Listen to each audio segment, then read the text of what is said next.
9,300 টাকা দিয়ে একজন শিক্ষক কিভাবে জীবনযাপন করবে? আমরা গোটা জাতির কাছে প্রশ্ন রাখতে চাই। 3,000 টাকা না দিতে পারে এই রাষ্ট্র দেউলিয়া হয়ে যাক, আমাদের কোনো আপত্তি নাই। আমরা কোনো অবস্থাতেই আমাদের শ্রেণী কার্যক্রমে ফিরব না। আমরা বিশৃঙ্খল পরিবেশ তৈরি করব না। শান্তিপূর্ণভাবে প্রয়োজনে আমরা অনশন করতে করতে এখানে মরে যাব শহীদ মিনারে, কিন্তু আমাদের লাশগুলো বাড়িতে যাবে। যে রাষ্ট্র 6 লক্ষাধিক শিক্ষক কর্মচারীদের ডাল ভাতের ব্যবস্থা করতে পারে না, এই রাষ্ট্রের উচিত এই শিক্ষা ব্যবস্থাকে বন্ধ করে দিয়ে সবাইকে ছুটি দিয়ে দেওয়া। আমরা সিএনজি চালাইয়া, রিক্সা চালাইয়া, দিন মজুরের কাজ করে, কৃষি কাজ করে আমাদের বাচ্চাদেরকে নিয়ে জীবনযাপন করব। থেকে অব্যাহতভাবে সমর্থন দিবেন। সকলকে সালাম জানিয়ে দেশবাসীর কাছে আমাদের এই বিপন্ন শিক্ষকদের জন্য বড় আছি। আমরা আমাদের আজকে শেষ করছি।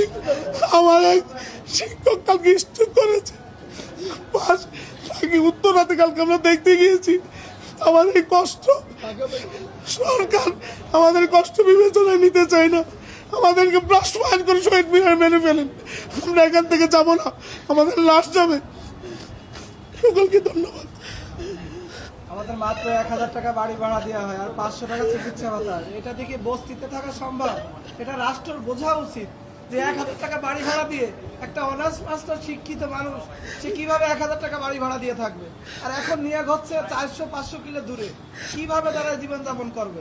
আর 500 টাকা মেডিকেল ভাতা সামান্য। আমরা এখানে আমাদের যে প্রস্তাব, আমরা সামান্য প্রস্তাব দিয়েছি, এটা তো রাষ্ট্রের জন্য আহামরি কিছু না। এটা সকল রাজনৈতিক দল, পেশাজীবী সংগঠন আমাদেরকে বলছে। 9,300 টাকা দিয়ে আপনারা বলেন একজন শিক্ষক, তার মা বাবা, তার 2-1টা বাচ্চা থাকে, তার স্ত্রী থাকে, 6 জন মানুষ নিয়ে 9,300 টাকা দিয়ে একজন শিক্ষক কিভাবে জীবনযাপন করবে? আমরা গোটা জাতির কাছে প্রশ্ন রাখতে চাই।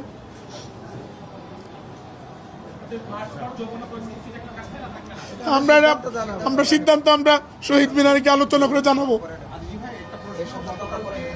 একজন শিক্ষক নেতা ডক্টর সেলিম ভুঁইয়া তিনি অভিযোগ করেছেন যে আপনাদের আন্দোলনের সঙ্গে তাদের একাত্মতা আছে এবং আরো বেশি কিছু দাবিও তিনি করেছেন। একই সঙ্গে অভিযোগ করেছেন যে আপনাদের আন্দোলনে আওয়ামী লীগ অর্থায়ন করছে। এই বিষয়ে আপনাদের বক্তব্য কি? আমি সবার সামনে একেবারেই খোলাখুলি বলছি, আমরা কোনো শিক্ষকের কাছ থেকে একটি পয়সাও নেই না। আমাদের সারাদিনে খরচ হচ্ছে, আমাদের শুধু মাইক ভাড়াটা 1800 টাকা লাগে। এই মাইক ভাড়াটা এটা আমাদের যে 6টা সংগঠন আছে আমরা নিজেদের পকেট থেকে দেই। এর বাইরে আমাদের আর কোনো খরচ নেই। শিক্ষকরা নিজেদের ভাড়া